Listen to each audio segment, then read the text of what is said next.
Welcome, everybody, to the episode 5 of the Defending the Line podcast. I am TJ, your host, and I will be here to talk with you about a couple of different things. We're going to talk to a guest about Shield616, which is a pretty great organization. And then we're going to break it down the Breonna Taylor incident, go over some facts, go over some misinformation, talk about the incident, and then we'll end the episode with that. So last week we did a bunch of stuff. I was amazed. I was happy. Had a lot of conversation in chat. Had a lot of people talking. It was great stuff. So I'm glad that we're episode 5, and we've got guests coming on, and it's so exciting for me. So we're going to go straight into it. I want to remind everybody that if you're listening to the audio, you're probably on some sort of podcast host, whether it be Spotify or Apple or Google or wherever it is. Just note that anchor.fm, we have all of the episodes uploaded there. They get disseminated to different websites, different podcast hosts. And you can always get back to us on that anchor.fm page. You can see listen to the episodes again. You can contact us and leave us a message. If you want to say, hey, I listened to the episode, I thought it was great, but this, or hey, I had an opinion about what was discussed and it's this. And it'll actually leave an audio recording. I can use that audio recording on the future episodes, and I'll respond to you as if you were here talking to us. We also have the Discord set up in case you want to come in and actually have a conversation on the topic that's actually happening live. This whole episode is audio and video recorded, and the video recording goes up on YouTube. On YouTube, you'll be able to see the different things that I'm showing on screen, so that it kind of coincides with the chat of what we're talking about, and you'll be able to have the opportunity to see that stuff by watching the YouTube channel. So I appreciate everybody hanging with us. I'm going to go ahead and bring in our guest. Again, he's from Shield616. His name is Jake. Jake, you want to introduce yourself to us? Yeah, hey, thanks for having me tonight. I appreciate it. Yeah, I'm the founder and president of a nonprofit here in Colorado called Shield616, and we're out there supporting our first responders around the country. Now, I've talked to you a little bit before in the past. I know what the mission is. I know what you guys are doing, but generally, just so that people understand that listen or pick up this episode later, what exactly does Shield616 do? Yeah, so I'm a retired police officer from Colorado Springs, and how I got the idea and the mission of Shield616 actually goes back to when I was a police officer, and in my career, kind of two defining moments. I was involved in two different active shooters. One of them was in 2007 at New Life Church, and then later in my career at the Planned Parenthood on Black Friday.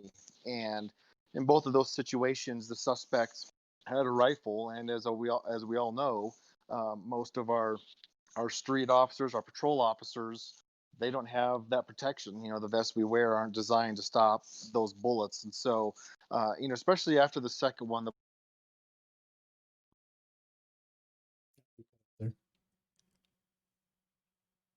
So I know from my experience, I don't know if your mic cut out, if you want to fix that, but I know from my experience that I didn't have a vest.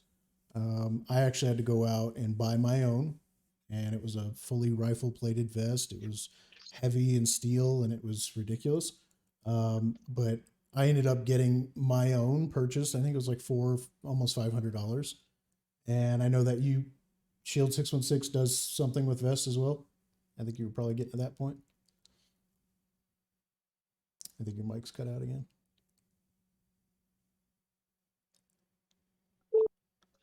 Oh, there you go. I hear you.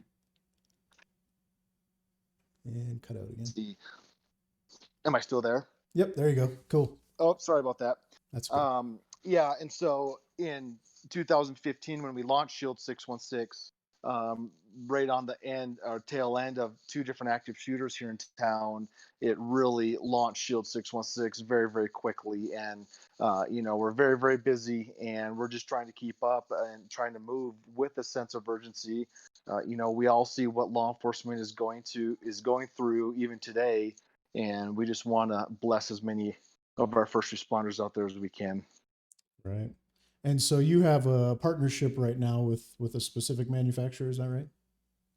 Yeah. So we call it a kit. The kit that we provide and what we want obviously provide for the officers is the protective equipment. So we've partnered with Angel Armor for the soft vest and the rifle rated plates, and then we've partnered with Galvian. A lot of people might know them as by their previous name of Revision Galvian helmets. And so we want to make sure that we're not only protecting the torso but also protecting the head. Sure. And while Yep. you're talking, I'm showing the website. So I see that you have the armor system set up there, the Angel armor plates, the Yep. helmet.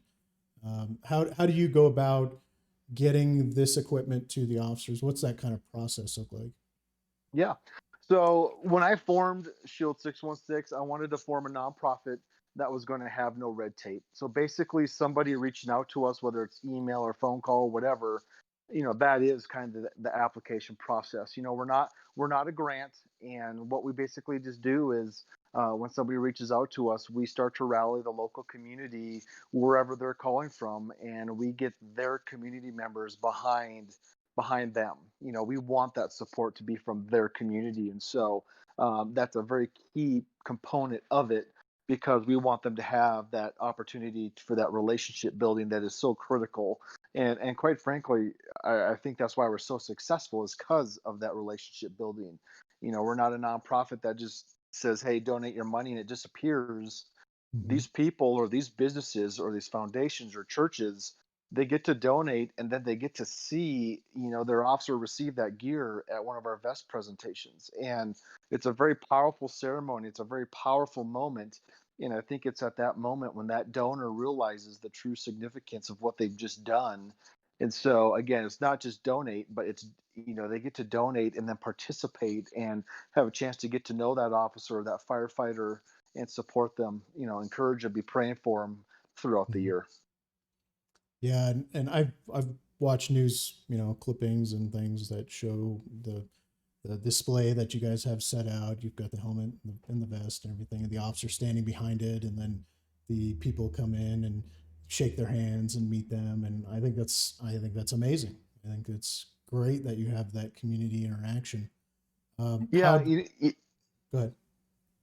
yeah. I was just gonna say it's a really powerful moment for both sides. For those officers, a lot of times, they're getting a gift, a potentially life saving gift from a stranger Mm-hmm. that they don't know, and so for them to get something that of that magnitude, it really hits home with them, and it also hits home with their family. That loved one that stays at home and kisses their spouse goodbye every night. Knowing what they do, and I can't tell you how many of them have thanked us saying I can sleep a little bit better at night knowing that they have the best gear available to them. And so it's a lot of fun. And then for the again for that donor to come in and know that they're part of something special. And all the different vest presentations, they're different sizes. Sometimes it's only a handful, and sometimes we've done up to 100 vests at one time, and there's just hundreds and hundreds of people there, and it's exciting. And it doesn't Mm-hmm. matter the size, because at the end of that vest presentation, more officers are being better protected and are being better supported. So they're all a lot of fun, and it's really encouraging to see the community coming together to support their first responders. Yeah, and I was saying when the microphone kind of cut out is that I had to buy my own vest, and it was a couple $100, $400 or $500. I had bought my own. I Yep. bought my wife one too, and because she is a law enforcement officer and she didn't have one either. And then I Yeah. actually was buying vests, and for the other officers, if they came to me, they said, "Hey, I want one." I'd put them in contact with the company. I'd order it for them, have it shipped in, whatever. And it was just such a struggle. I was in the Denver Police Department, and that is the big department in the state of Colorado, and we didn't have vests. We didn't have outer Yep. plate carrier vests. And Yep. so, you look at something like Denver, it's huge, 1,500 cops almost, and they didn't buy these vests. So you have to imagine the small towns, the small counties, the small agencies are probably really struggling for probably soft vests, let alone, heavy plate carriers and helmets and things. Yeah, absolutely. When I think everybody thinks when you hear of a big agency like Denver, everybody thinks that they got this ginormous budget, and they do, but that they just have that much more other stuff that they also have to get. And so, Hmm. everybody's in the same boat. It doesn't matter from your agencies where it's just one police chief and that's it, all the way up to your biggest agencies, of Denver here in Colorado. They're all in the same boat. And Hmm. as everyone out there knows, this stuff is expensive. It has to be replaced every 5 years, and so it's very, very hard for all agencies, and like you said, especially for the smaller agencies where there almost is no budget. And we're in many agencies across Colorado, and there has been many small agencies where they're wearing extremely expired soft vests. And Hmm. as you can imagine, when these officers or deputies come in, that vest isn't sized to them, so sometimes it's too big, too small, and obviously way worn out. And so when we can come in there, I tell a lot of people we get to play Santa Claus, and bring them one heck of a gift. and Hmm. and so it doesn't matter where you're at in the state or the size of the agency. Everyone's in the same boat of trying to get the stuff. How do we get this stuff? And obviously the rifle rated armor, for a lot of these agencies, it's on a wish list, or it's viewed as a luxury item. And for us in our partnership with Angel Armor, it's a company that is pushing for all day rifle rated protection. We want our officers, our deputies, our troopers to have that all day rifle rated protection, so they're protected against those threats. And all agencies need it. They all deal with the same situations. Absolutely. And I'm looking at the Shield 616 website. I clicked on the donation link just to see where that kind of leads and show people that are viewing the video, the episode later, that they can see how to do this. I'm looking at the destination, which is, I never knew this existed on this website. And I've been to this website many times, but I've not gone to this little section right here. And it says greatest need, but then it shows, I do you know how many 100 plus agencies are listed on here? There's Texas, Wyoming, Minnesota, Colorado. I mean, everywhere. This is a Absolutely. national mission that you guys are doing right now. Yep, we're all over the place. We're all over the United States, and word of mouth spreads, whether it's from the officers who are getting the gear or the donors who made it possible. Them talking to family, friends, other businesses, and so it does spread rapidly. And so wherever your listeners are, no matter where they're at, our heart is to bless the first responders across the whole country. Whoever has a need, we would love to partner with them and rally their community around their first responders. And if there's anyone that's out there that's not a first responder, that's just listening, they could be the tip of the spear to something very special in helping us start that effort, helping us with that networking and getting it going for their community. And so, yeah, we're all over the place, and that's exciting. But it also just goes to show you the need. The need is all over the place, also. And so, if there's anybody that's out there, I think a lot of them, especially if they're not in law enforcement, that they would be shocked to find out, what their department has for gear. Oftentimes it's stuff that does fall behind, and that's something that we're trying to change, and we're trying to come alongside these guys and make sure they have that protection. Yeah, we're kind of in a strange time now, and we've got people calling for defunding and doing all these different things. And when you go, and like I said, Denver being a big prime example, they didn't have a budget set up for this, and so these defunding movements and all this stuff, you're hurting these agencies, and we need to make sure that officers are out there and that they're properly prepared and they have the equipment that they need. And looking at this list, I mean, there's 100 plus agencies on here that you guys are getting vests for, and it's just amazing. It's an amazing. It blew me away when I heard about Shield 616, and it was on a fluke. I don't remember how I heard about it many years ago, a couple of years ago. Um, Somebody told me about it, and I was in the Colorado Rangers. I was working with them. I see they're listed on here as well, which is pretty cool. So I hope that works out for them. But I think people don't understand. They think that law enforcement goes out and that they have these bulletproof cars and these big armored trucks, and they have all these rifles and they have all these things. But in reality, these agencies are struggling. and they don't have this equipment. And you, being who you are in your organization, is just that kind of amazing gap filler, to be able to help these agencies out and get them stuff.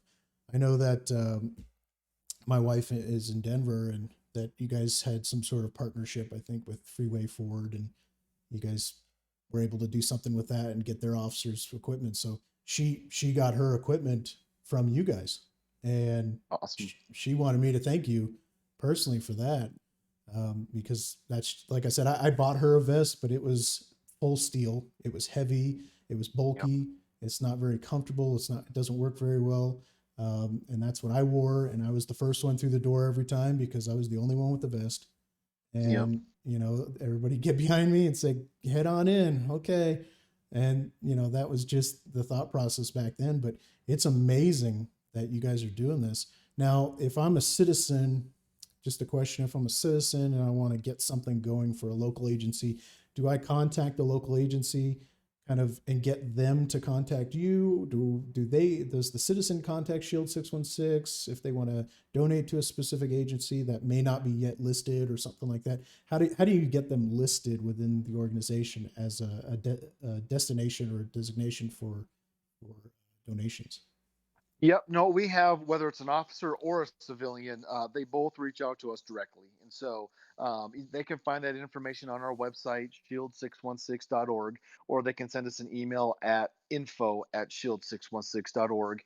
And I mean, obviously, for a citizen to try and call into their local police department, they're probably not going to quite know how to accurately ask and inquire about what they have and what we could do with them with Shield. And so we asked them to reach out to us, and they just say, hey, I'm very interested in getting this started for my officers, and obviously we'll do some research there locally, and then ultimately we'll reach out to that department to get obviously their approval.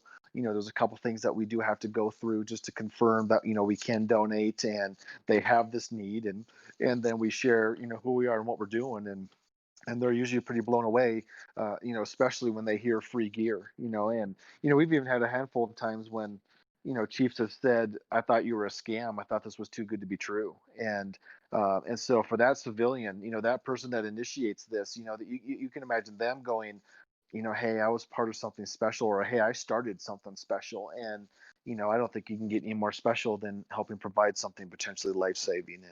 And like you said, you had that heavy vest, you were doing whatever you could to go home to your family at night, and every officer wants that. And that's what we just appreciate so much about Angel Armor, our partnership with them. That they're pushing the armor industry, they're advancing the technology to offer lightweight rifle rated armor that you can now wear all day long in your soft vest, and to have that protection and to not have it be heavy, to actually have it be comfortable. It's a big deal. And so I would encourage anyone that's out there to please, reach out to us, and we can get some stuff going, and it'll be exciting. It'll be fun. Now we talk a lot about police, but you also do this for fire departments, firefighters, right? Yep. So what we did last year, we started with the Colorado Springs Fire Department, and we're thankful that we've been able to equip all the local police and sheriff departments around our area. And so we've started with the fire department, and for a lot of people, they don't even think about fire departments or firefighters needing ballistics gear. It's almost like saying, hey, police officers need bunker gear.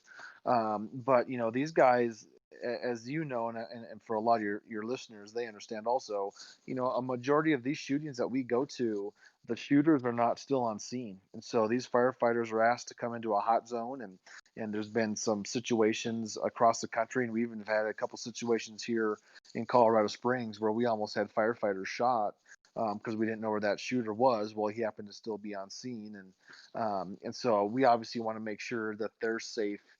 As we all know, they do a lot more than just fight fires. And so we want to make sure that when there are shootings, especially in true active shooter situations, that they're protected so that they can get in there as fast as possible and to start treating these victims. And some of these victims might be police officers. And so we want to get that medical attention to them as fast as possible. Yeah, I know when I was in Denver, we actually did a day of training where it was a joint kind of adventure. We go in and we we kind of stack up on the door. They tell us, okay, there's an active shooter inside. Okay, we go inside, we do our thing. And while we're doing that, quote unquote, fire and EMS show up. So now they're on scene, and now we have to bring them into the scene. And as we're clearing, they're grabbing people, bodies, and pulling them out. And we had to coordinate between fire, EMS, and police while we're doing these scenarios. And so I don't think people understand that, the normal law enforcement officer is probably not a medical professional, probably not an EMT. They have some, medical training. They can do CPR, they can do some kind of first aid and triage and stuff, but they really can't do what a paramedic or a firefighter can do. And they just don't understand that they go into situations like this and put themselves at risk. And it's amazing. I'm looking at one of the photos on the website of a golf tournament. You have two people in the fire gear, and it's amazing that this is available to an agency, like a fire department, as well as sheriffs and troopers and law enforcement officers, police officers. So I think it's great. I think it's amazing. Yeah, I appreciate that. And yeah, just the first responder world, they continue to evolve, they continue to adapt and improve. And I think one of the defining moments for the firefighter side was the Las Vegas active shooter. And you basically had an elevated sniper for, what was it, 71 or 72 minutes that he was shooting, or before they said, hey, the threat is over. Mm-hmm. That's way too long, for fire guys to be able to get in there to get to those victims. And so, like you said, the police officers, basically, we're going to be going in there to deal with that threat. And obviously, if we have the opportunity to treat victims, a lot of it is just trying to stop that bleeding and then get them out of there and get them to those EMTs, get them to those firefighters. But that it's evolving, it's changing, and that those first aid services, the firefighters, the EMS, they're coming closer and closer, or coming in to where that threat is, to start treating those people, and obviously, hopefully, try and save lives. Absolutely. You look at the Aurora shooter in the theater, and they rounds were fired. They went in. Rounds are still being fired as officers are coming in. Fire and EMS are coming in now because they're telling dispatch that people are down. Suspect goes out the back door. They grab him in the back door, and as they're arresting him, pretty much fire and EMS is showing up. And so it was almost immediate. It was almost, could have had fire and EMS going in while shots are being fired, to treat some of these people that are running out injured. And I don't think people Yep. understand that. I did have a question Yeah, in the I agree. I did have a question in the chat. Is EMS? Are you guys looking at paramedics and getting them geared up? Is that something in the future? Yeah, absolutely. We've done some EMTs a lot. It can get kind of interesting with EMTs, because sometimes there are for-profit companies that run the ambulance service, Mm-hmm. and so sometimes that makes it a little complicated. But we are willing to work with the EMT provider, and sometimes what we'll do is say, "Hey, can you help get them at least soft vests, and we'll supplement, and we'll donate the plates." Mm-hmm. But for if there are EMS services out there, which I'm sure there are, that are run by, whether it's the fire department or whatever, and it's a not for profit, then absolutely we'd be more than happy to help them out and make sure that they're safe. Absolutely. Cool. I think the mission's amazing. I think it's great. I think this organization is amazing. I hope you guys can, become international almost, become so big that you can't even stand it and you want to get bigger. I hope that's in your future. I hope that, the money that people donate and bring in is just going to be overflowing, and you can get every agency around the country and really help these departments out, because like I said, I struggled in a large department, and I know some of these smaller departments, they're lucky if their car runs when they get into it, or that they even have a rifle. A lot of them don't have rifles. So just to be able to have this vest and the helmet, I think is just absolutely amazing. I had a little bit of a real short personal story. Um, I was driving around on patrol one day, and and I'm always thinking about you because of this. Um, I was driving around. I went to a 7-Eleven. I went in. I grabbed a drink. I was going to check out, and the guy in front of me is like, "No, no, I got it." I was like, "Really? That's cool." And so he bought me a Gatorade. I'm leaving, and he comes up to me and gives me this item. He gives me this bag. a little plastic bag. And obviously, I've been doing law enforcement at that time for 13, almost 14 years. I was a little leery of people coming up to me and a little suspicious, but he hands me this bag and I open it up, and inside is one of the coolest things I've ever gotten in law enforcement. And it's a Shield616 Bible.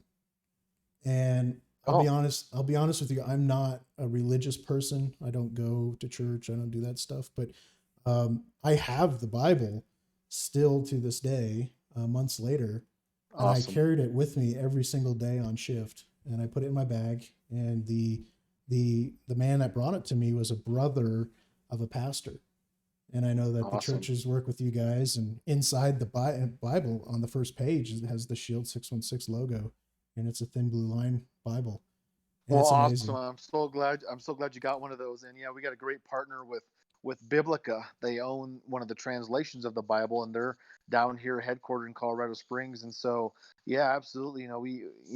Obviously law enforcement's hard, and we want to tell folks, what, we do provide armor that is out there available to keep them safe. But I do believe that you can put your hope in something even greater and something even bigger in Jesus Christ. And so we had those thin blue line Bibles made, and we give those away, and it's cool that you got one. I'm excited to hear that, and we have quite a few different stories of officers randomly getting these Bibles, and I think given what's going on right now, they're very moved to get something like that. And I think officers' hearts are kind of raw right now, just giving just a mountain of negativity and all these hard situations. And now more than ever, we have got to rally, we have got to stand up, we have got to step up, and we have got to raise our voices and make it known that we are thankful for what our officers are doing and Absolutely. keeping everybody safe out there. And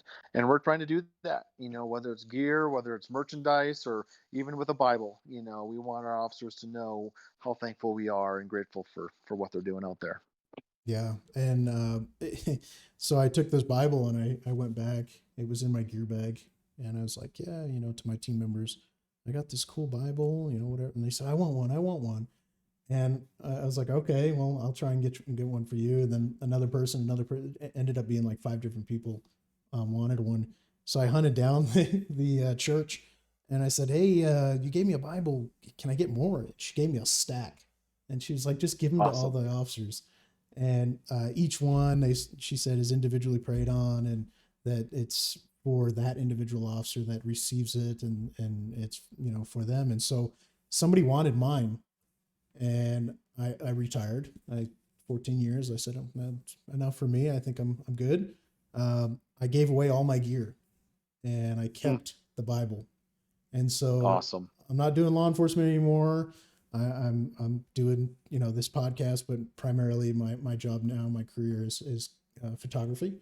And so I have this Bible sitting right next to me in my office, and it's right on my Wonderful. shelf. So I Well, just wanted that's to tell you that. encouraging. That's so encouraging to me, and I appreciate you bringing up that story. And I hope that can be a source of encouragement for you, and even in photography. And I just feel like 2020 has just been so hard on absolutely everybody, and it's nobody has been exempt from everything that's gone on this year. And so, it's just it's I really do hope that it can be a source of encouragement for you. Yeah. Appreciate you sharing that. No, I appreciate you and what you're doing. And like I said, this is an amazing mission, and I hope it continues and goes really well. What I'm going to do is I'm going to share the link with the video and the audio and all that stuff. Just make sure I can get people to come to the website. I want to encourage people to click on that donate button when you get to the homepage on shield616.org, and then it shows options. You can donate 25, 50. You can pay for a whole armor package of $2,100. You can click other and put in whatever else you want. But please donate. Please contribute to Shield 616, because I want to see this mission continue. And I want to thank you for coming in. I know I told you about 20 minutes or so, and we kind of went over a little bit, but I want to thank you for being here. I appreciate you. This is great, and yeah, I can't thank you enough. So I hope everything works out well for you guys. I hope you continue, and I, from for me, very personal. The fact that my wife wears your vest is pretty personal. She's still doing law enforcement, and I hope that she never needs it, but she's got it. And if it protects her, I've got you to thank for it. So I wanted to thank you.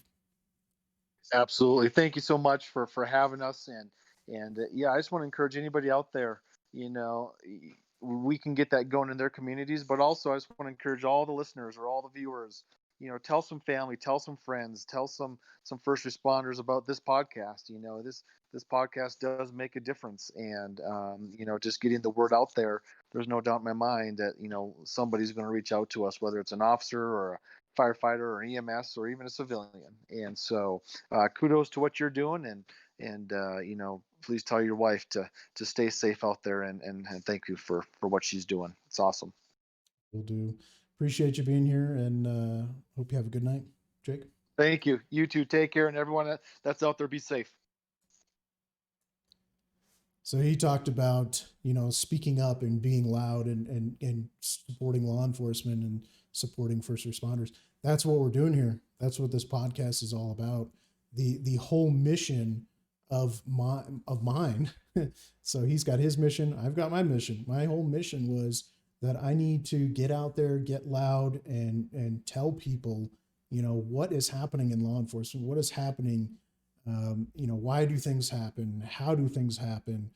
And let's get this misinformation out and away. Let's get rid of it, because you've got people that are like, defund the police and abolish the police and all cops are bastards and they kill everybody they meet. And we've proven on this podcast, multiple episodes, that's just not the case. That's just not the case. Statistics show that we're not killing people, or law enforcement's not killing people, that the percentage is so ridiculously low, 0.0005% for unarmed people, 0.00%, 2% for armed people, I think is what the number was. It's outrageous that people are still going online and still saying, how police are just killing everybody, and that it's just some epidemic that's going on, and it's not.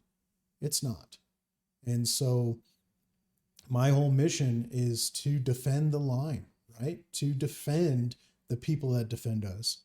And that line is blue, it's red, it's green, it's yellow, dispatchers, it's everybody. It's military, it's everybody who's standing on that line, that thin line between the bad guy and the good people, and defending those people. And we don't say it enough, and we don't get out there enough, and we don't get loud enough.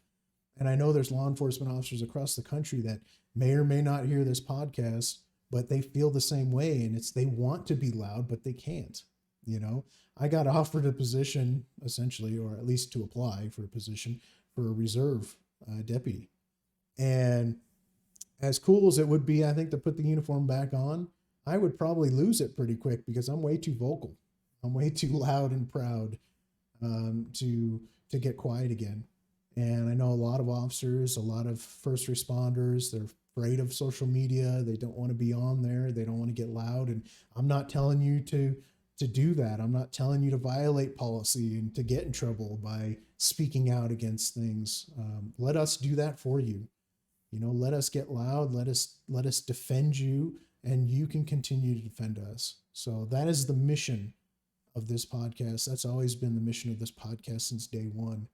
And it's amazing that he mentioned that, people need to get up and get loud, because I've been saying that for months. I've been saying it.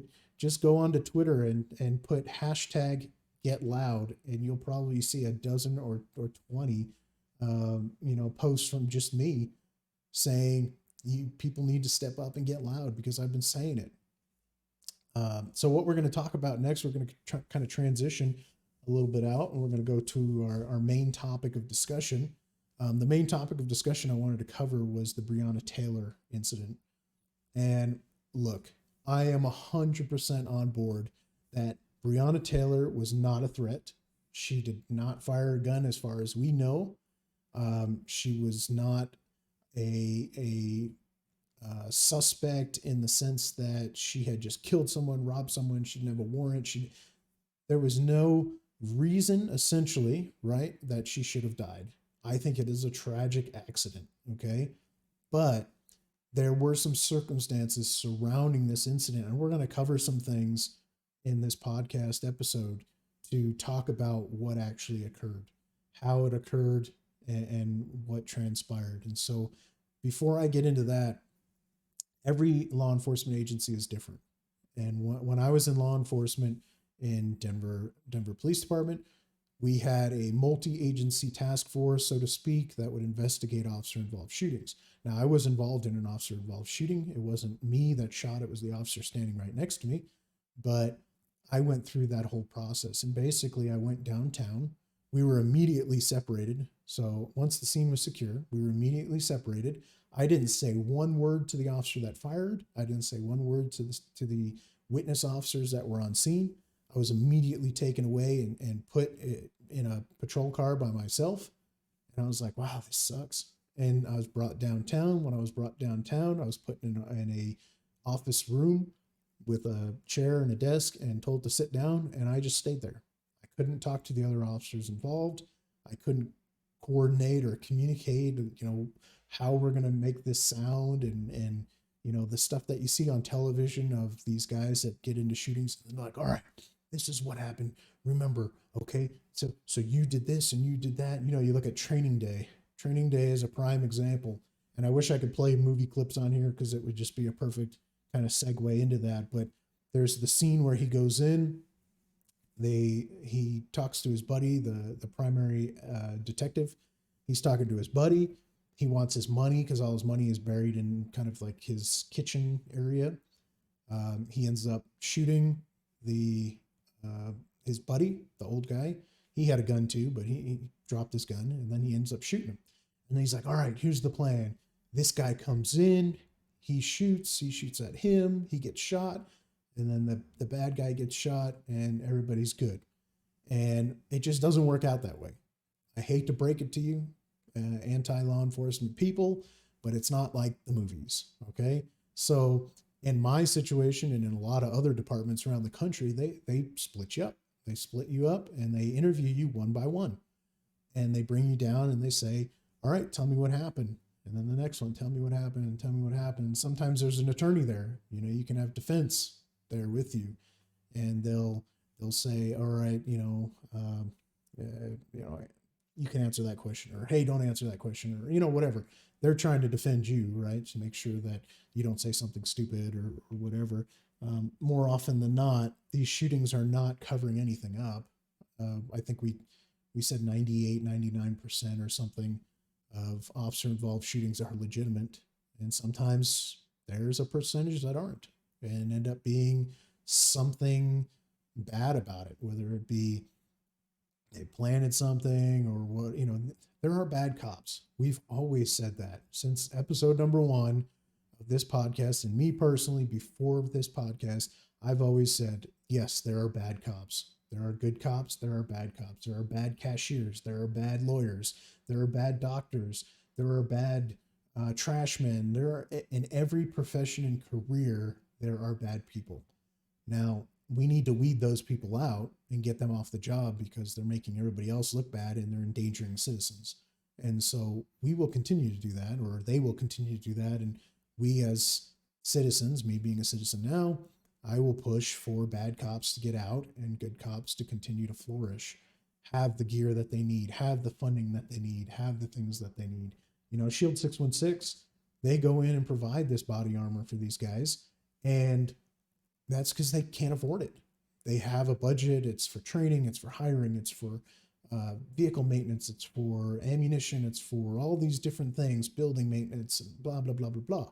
And they have all this money. And we broke down how budgets work in a previous episode. But, and I'm kind of digressing a little bit, but they have all this money. They don't always account for everything. And so they don't have all the equipment that they need. And so we need to make sure that they have it. So getting back to the topic at hand, I was involved in an officer-involved shooting. I was brought in. They brought me into the room, read me the Garrity and all that stuff like they do with all the officers, and that's basically saying that you're under investigation. they've determined that you are or not the person that of focus. You know, you could be a witness officer, and here's the information. Sign it. Cool. Okay, tell us what happened. And so in this case, that's what happened with the officers. Now, the police department has released in the Breonna Taylor case all, when I say all, like 98% of all the documents, video, audio, literally everything. I've never seen anything like this in my life. This has never been a thing. This has never been something that I've ever witnessed, but they've released almost all of the information pertaining to this case. It's wild. And you can actually go online. You can download it. You can read the reports. You can do all this stuff. Just copying this here. You can look at it yourself and determine, you know, what your own kind of thoughts are and opinions. It's crazy. And so what I did was I actually went and downloaded all the reports. And over the last week or so, on and off, I mean, I can't focus on this whole investigation by myself, but I ended up looking into it and reading some of the reports and reading the content and information. And it was enlightening. It was interesting for me to be able to see that. Let's transition this over. You can take a look if you're watching the video. If you're not, I'm going to kind of talk my way through it. But this is the Louisville Metro Police Department website. It's louisville-police.org, and it's the Breonna Taylor investigation. When you scroll down to the very bottom of this website, it gives a little kind of brief stuff, and it tells what stuff was withheld. And when I say like 99, 98%, it's pretty accurate because there's some photos of Breonna Taylor that were blurred out, but they're included. There's some audio recordings, blah, blah, blah, that were redacted because they didn't have information that pertained to the case. So just so you know, body cameras, I wear it, we'll go to a scene, I walk around, you see stuff of the scene, that's going to be included in the reports, that's going to be included in the court case. I walk back to my car and I answer the phone, it's my wife calling. I'm like, yeah, I'm going to be late, I'm going to be on the scene for a while, blah, blah, blah. And I hang up. Well, that portion of the video is going to be redacted out because that information doesn't pertain to the case. So they list all the stuff that they redacted out. And then you go to the bottom and they have links for PDFs, videos, all sorts of stuff that you can actually go and view and come to a determination yourself. I'll never do an episode on this podcast and say, this is what you need to think. This is the truth. This is 100% this, that, blah, blah, blah. I'm going to present to you the things I know, the things I've heard, the things I've seen, the things I've investigated, I've looked up, and my opinions. I'm going to give you my interpretation of the law. I'm going to give you the stuff that I know based on my experience and based on what I've seen. I will never tell you what to think. I will never tell you how to respond and how to act. And that's solely up for you to determine. And so you can go through all these things. You can look at the reports, the photos. We'll go through some of the stuff here in a little bit. Medical reports are there. There's training reports in there. And what's really cool is if you go to videos, there's body camera videos.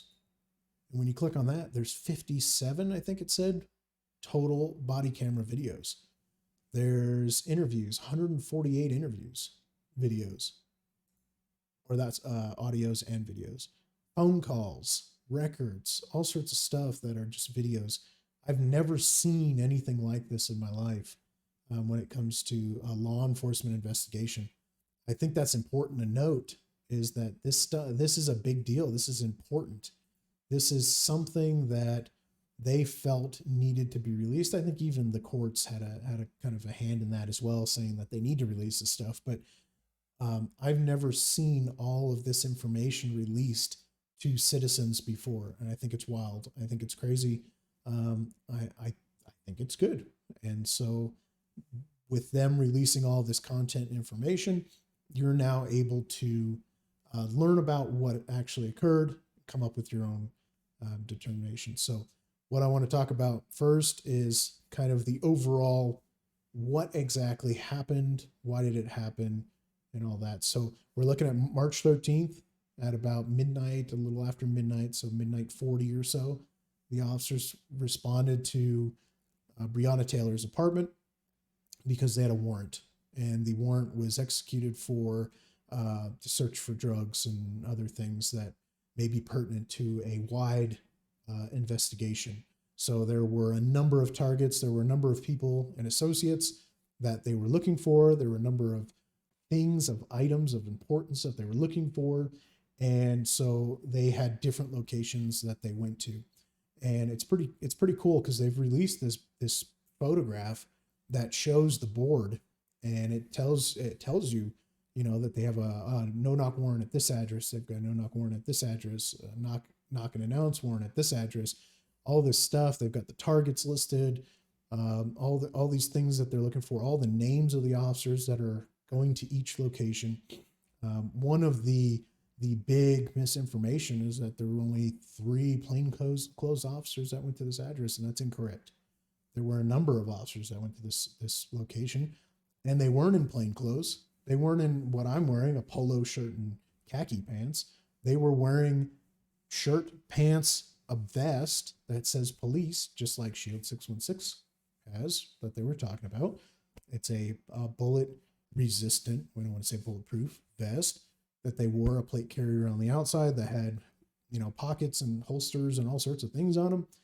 And those photographs, I think, are included in the summary. We're going to go through that here in a little bit. But this information was put out there at the beginning of all this, and there were riots, and there's burning, and there's, hashtag this and hashtag that, and, no justice, no peace, all this stuff, right? Based on misinformation. And there's a lot of it. There was that it was the wrong location. That was a big one too. They never meant to hit Breonna's house. They meant to go to these other locations. Well, no, they meant to go to Breonna's location. It's on the board. Look at the board. It's on there. And it says that they were going there, that to her specific apartment, and the intent in the warrant that they obtained was that they were searching the apartment. It was a search warrant. Her name was on the warrant. Her date of birth was on the warrant. Her social security number was on the warrant. So all this information was listed on the warrant very specifically because they knew who she was. Supposedly, she had rented a car that they found a dead body in. She was an associate to these people, these targets that they were looking for. And I know 2 of the main targets, Jamarcus Glover and Adrian Walker, and there's a number of other ones on this board. There's 5 total. And so she was an associate, and as an association, that led to her address. They believed that they saw a suspect coming and going with packages, and maybe that was how they were kind of bringing the drugs around, was through these packages. And the packages had left her apartment, came to her apartment, and left her apartment. Now, she may never have known what was in that package, or she may not even have had anything to do with that. But that's kind of besides the point. That's why they chose that address. So they knew they were going there. The huge misinformation. She was asleep in her bed and they killed her, murdered her. No, she wasn't in her bed. She was in the hallway. Now, Kenneth Walker, who is the boyfriend, he goes on to say, and I'm going to swap this over, is he goes on to say that they hear a loud bang at the door, a number of banging at the door, and people kind of banging on the door. They yell out a few times, "Who is it?" They can't hear anybody. They continue to do that, and then the door, he grabs his gun. The door is smashed open, and when the door is smashed open, he fires a round. After he fires a round, a bunch of rounds come back into the apartment. And, you can go, like I said, on that website, you can pull up the interview transcripts and you can read exactly what he says. And I highlighted a section in here because this is what he is saying. He says as soon as the door goes flying off the hinges, he fires a round because he doesn't know who it is. And that's his claim. He says, I don't know who it was. We were yelling, "Who is it?" They didn't answer. And so that's ultimately why he fired. And you know what? I can yell, and I've done it with my kids many times, from the upstairs to the downstairs, from one door to the other. "Hey, come here." And they don't hear me for whatever reason. And so I've looked at the photographs of inside the house, and we're going to go into those photographs here shortly. and I'm going to show those on the video. So if you're an audio listener and you want to come and take a look at those, please drop by the YouTube channel and watch this episode again, and you'll be able to see those photographs. But the officers are outside saying that in each one in their interview, oh, we hit the door and then we announced. And then we hit the door again and we announced. And we knocked again and we announced. And we said who we are. So much that a neighbor came out from upstairs, said, hey, what are you guys doing? And said, hey, we're the police, leave us alone, go back inside. We're doing something here. And that neighbor said, leave the lady alone. And so they knocked and announced, even though the warrant itself was a no-knock warrant. It basically means that officers can roll up, hit the door as they hit the door. So understand that this is how no-knocks work. They hit the door. As they enter, they are announcing. Even a no-knock warrant, officers are still announcing. They're going to hit the door. They're going to go in through the threshold of the door, and they're going to say, police, get down, let me see your hands, blah, blah, blah, blah. And they're going to move out throughout the house. Okay, that's on a no-knock warrant. In this case, they had a no-knock warrant, but they still knocked anyway. And the reason they did that is they thought she would be alone. They thought that there was very little for them in terms of threats, because she lived alone. She didn't have any dogs as far as they were aware of. They just didn't have kind of the thought process that this was a real solid danger. And so when they hit the door, and by that I mean they, in this case, struck it with a battering ram, a handheld battering ram.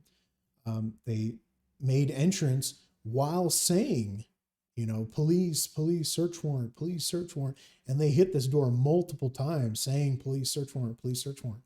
And then they broke the door and they said it again, and they went inside and continued that whole time. They were banging on the door, just knocking first and then using the battering ram, that they were the police and that they had a search warrant.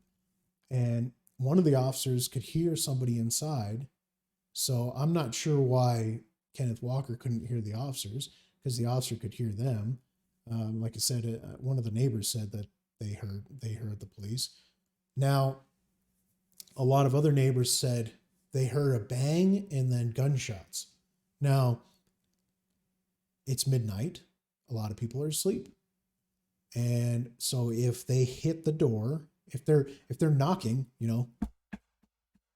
knocking kind of loud, okay, but not really hard, not really, obscene, that a neighbor may not hear that knocking. I just said earlier, I can yell almost at the top of my lungs to my kid in the next room and say, hey, get up here. And they don't even hear me. And so if these officers are knocking on the door, nobody's going to wake up from that. But when they battering ram it and there's a gunshot, oh yeah, people are probably going to wake up.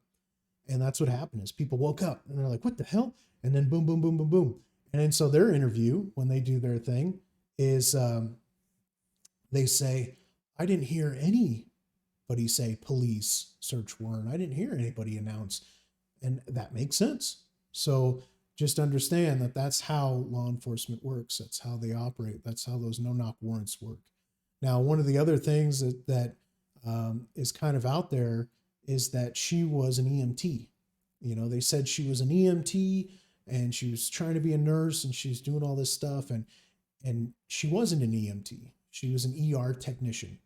And as an ER technician, she worked in 2 different hospitals. They are vastly different roles. She was trying to become an EMT, and then she decided she wanted to become a nurse, apparently. And so she transitioned away from that. Her license expired March 31st of 2018. And so she was in the field, but she was not in EMT. And so that was another little kind of misinformation that was out there. Another one says that she was shot 8 times. Now, 5, 6, 7, 8 rounds really doesn't make a difference. Yes, technically, but it is still 5, 6, 7, 8 rounds, right? It's not 1 and saying it's 10. It's not 1 and saying it's 2,000. It's not that vast of a difference, but it's misinformation. Okay. If you tell someone, yeah, that I shot that guy 3 times. They're going to go 3 times. Okay. Or, hey, I shot that guy 15 times. They're going to go, 15 times? Why 15 times? And so they kind of start thinking differently. Okay. So what they said was in the lawsuit they filed against the law enforcement, the attorneys came out and said she was shot 8 times. She was not shot 8 times. Now, the medical report shows that she was shot 5 times. It shows the cause of death, multiple gunshot wounds to the body, 5. Now, what they ended up figuring out was there was actually 6, and there was a 6th round in her foot. And so they didn't, I don't know if they didn't realize it or find it or figure it out right away, but it was lodged in one of her feet. It was not part of the rounds that entered kind of the upper or extremities. And what they ended up figuring out was that only one round was actually fatal. And they believe that the one round, they figured out which of the officers that fired that round based on the ballistics that was sent to the FBI lab, who came back with the determination. So she was not shot in the head, in the heart, multiple times. It wasn't an execution with her on her knees and someone shoots her in the back of the head. It wasn't anything like that. And I think this misinformation has gotten out there, and it's so heavy and so wild. And we're in this era right now where Black Lives Matter, Antifa's out there doing their freaking craziness, and all these people are out there protesting and doing all the stuff that we hear this information and we start spreading it, and we give it to somebody else, we give it to somebody else, we give it to somebody. And more, before we know it, we realize the story is, it's like telephone. The story changes vastly from what it actually is accurately or factually occurred. And we as citizens need to make sure that we don't spread information. I did a bonus episode on the shooting in Denver just this week, and I uploaded it to YouTube. It's available up there, where I break down all the facts and everything that were known to me. Now, some of those facts have changed. And so, number one, he was now charged with second-degree murder instead of first-degree murder.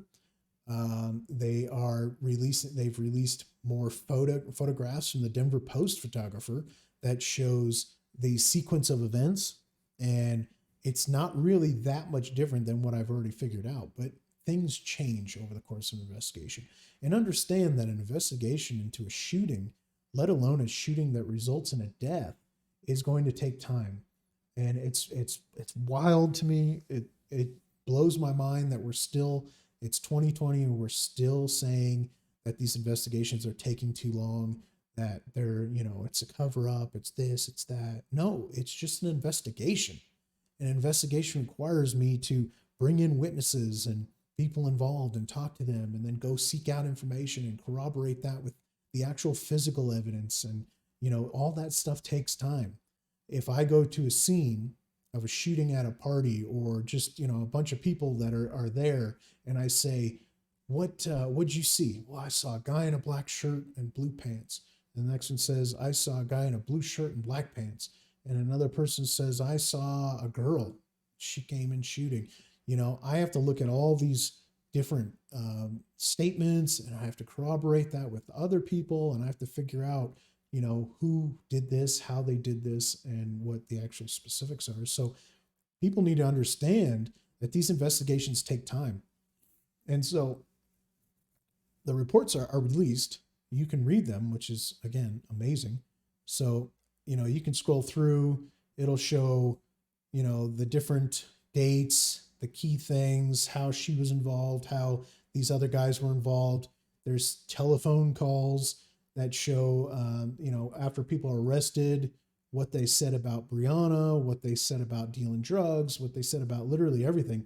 And you can go through and look at these things. And I highly encourage everybody to go in and actually look at this stuff, because it's pretty wild.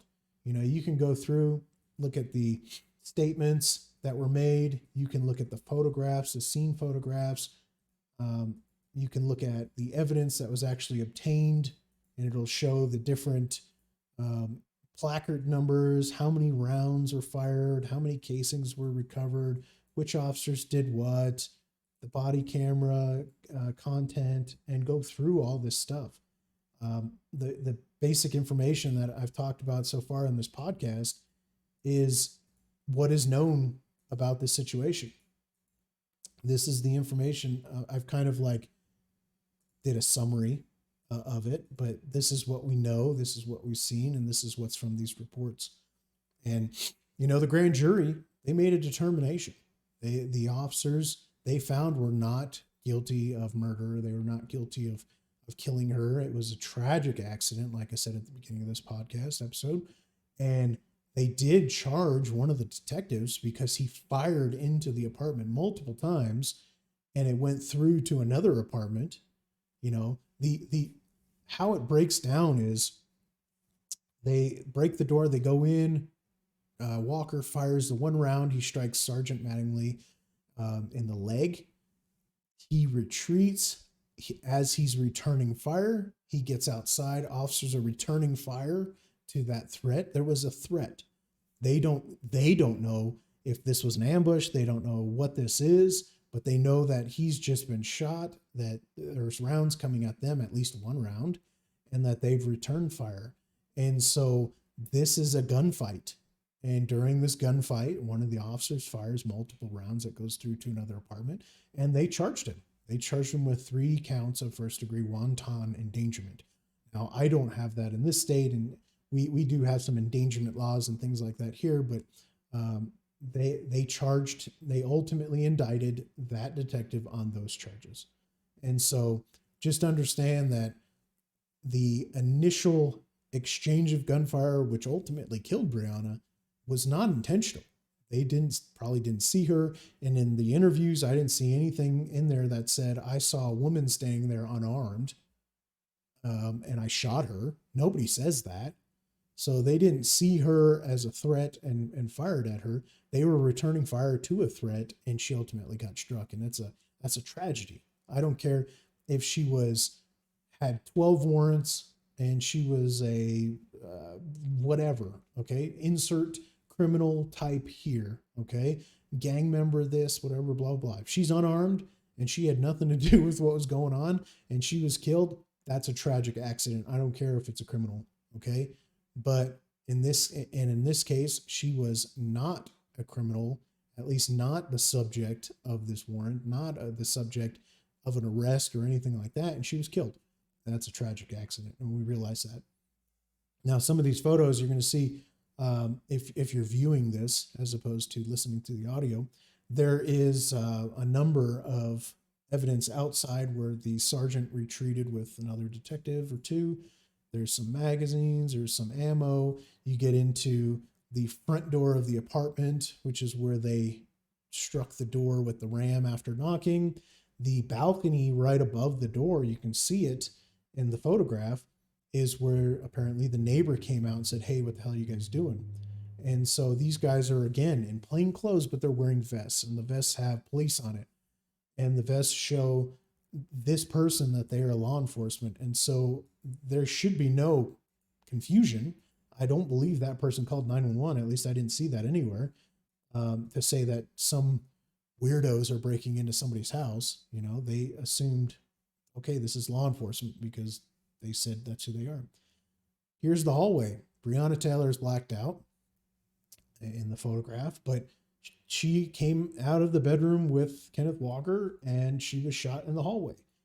And Kenneth Walker says in his interview that after the shooting, after I fired and they returned fire, I was scared. I didn't know what was going on. I kicked the gun back into the bedroom. And ultimately in the photographs, you can see the gun is underneath the bed. It's in the bedroom. And what they determined was there was just a single round fired from him.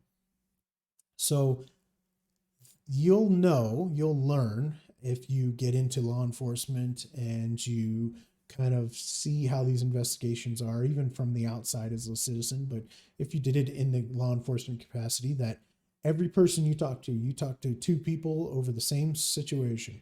Their neighborhood disturbance over a dog or loud music or whatever it is.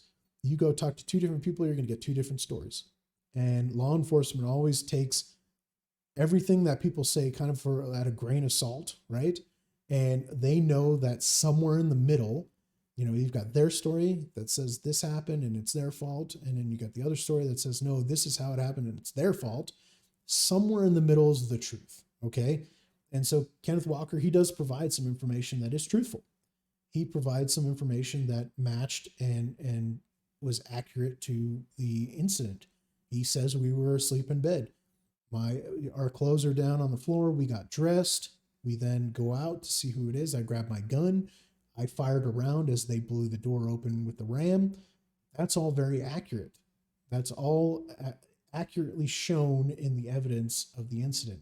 But the fact that, we didn't hear them say police, that's a little weird. That's a little weird that he would say, I didn't hear anybody yell that they were the police.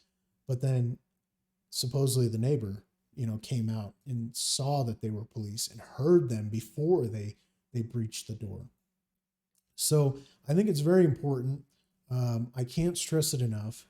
Any situation, whether it's a officer involved shooting, a chase, whatever it is, that you do your due diligence. Okay. You try to get a hold of the information and come up with your own opinion. Stop looking at the media as your source of information. Please, I can't say that enough. Don't look at the media. Don't look at social media. Don't look at other people, just random Joe Blow that posts, this is what happened. This is what happened. Don't look at that stuff and come to a determination based on that. Try to get a hold of the reports. Try to get a hold of the information. A lot of states have Freedom of Information Acts. You can go in and request this information. You may have to pay $5, $10, $15, $30, whatever it is, to get copies of the reports, but the information is available. I highly encourage you to go out there and seek this information. Now, again, this website is at louisville-police.org, and they have the Breonna Taylor investigation listed on that website. So you can click on that link. You can go in, and I'll include it with this YouTube video, as well as with the audio recording, so that you can follow up, if you want. So I'll provide that for you, because I'm here as a seeker of truth, just like you are. And I think this information is amazing. I could literally go over all this information in a month or two and still not have every aspect of this case in my head and fully understood. And that's what people don't understand. They say, these investigations take too long, blah, blah, blah, blah. They think there's no justice, blah, blah, blah, blah. But it takes time to figure this information out. So I highly encourage you to seek out this information, come to your own opinion and determination based on what you've seen from the evidence, from the actual interaction. Stop looking at 3-second clip, 5, 10-second clip videos and going, I know what happened there, because you don't. Because there's going to be another video that shows the other direction, and it's going to show something completely different. The officer shooting someone, in the back on one video looks terrible, but at the front, he's got the knife in his hand and he's trying to stab the police officer. So understand, and that's not based on any actual event that I've talked about before or in current events. I'm just using that as an example, but understand that this information is going to probably start showing up and trickling in, and you need to keep an open mind about this stuff. So ultimately what happened, officers went in. There's a cool set of videos where it actually shows the SWAT team entering the home. I was going to show one of the videos here on the episode, but I didn't. Twitch is weird, and that's where I air this live. I didn't want that information out there because they may not appreciate that content. So I've left that out. It does show Breonna Taylor on the ground, but she's blurred out, not blacked out. There's no black square.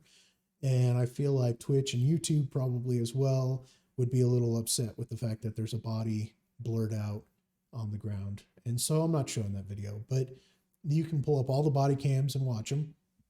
And the body cams will show you that how they enter when they clear the kitchen and the hallway and then the bedrooms and stuff. And there was one very specific video that I wanted to show that shows literally everything and shows positionings and bullet holes and walls, and it's a great recording. So I highly encourage you to seek out this information and come to a determination yourself. I'm going to tell you, based on everything that I've seen, heard, read, it's my personal opinion that this was a tragic mistake, that she was killed as a result of being an associate to a lot of bad people. I think she's had friends and boyfriends and things that were in the drug trade, and they did arrest people and they did find drugs in different locations that were associates. And so I think that's what actually occurred. It's unfortunate that it occurred the way it did. I think if Kenneth Walker had not fired the gun at law enforcement, that ultimately she'd be alive. I think the argument could be made that he really didn't know who was at the door and he was defending himself. I find it a little strange in his interview and information that is in the transcripts that he fires one round, incoming fire comes in, they both hit the floor. He doesn't fire back. He doesn't return more fire. Instead, he takes the gun and he throws it away. Who would throw it away if they have armed suspects coming in a door, trying to do a home invasion on you? Why would you throw your gun away? If somebody came into my house and I fired a round and they started firing back in, I'm going to keep on firing. I may move to a different location, so that they don't kind of hone in on where I'm at, but I'm returning fire. If I got to shoot out a window, if I got to, shoot at a different angle or direction, I'm going to continue to fire. Why did he throw his gun away? And I think he threw his gun away because he knew it was the police at some point, maybe at that point, but he realized it was the police and I don't want to be standing there with a gun because they're going to shoot me. So he throws it or kicks it. Sorry. He kicks it away and it ends up underneath the bed. So again, in the middle is the truth. On the left side, on the right side, you have, different stories and information. You have witnesses, you have evidence, you have everything else. Somewhere in the middle is the truth. And so ultimately, I think Breonna Taylor's death was a tragic accident. It could have been avoided 150% had Kenneth Walker not fired the gun, had she not been associate to all these people, these bad people. And I think ultimately she'd be alive today and we wouldn't be talking about this. So that's it, guys. We've gone about 15 minutes over, and that's just how it goes sometimes. The Shield616 guys, I really wanted to talk more. I could probably talk to Shield616 for an hour. I want to know, has their vest ever saved somebody? Can they tell me stuff? And we just didn't have time. So unfortunately can't do that. I'm looking over the chat real quick just to make sure we didn't miss anything.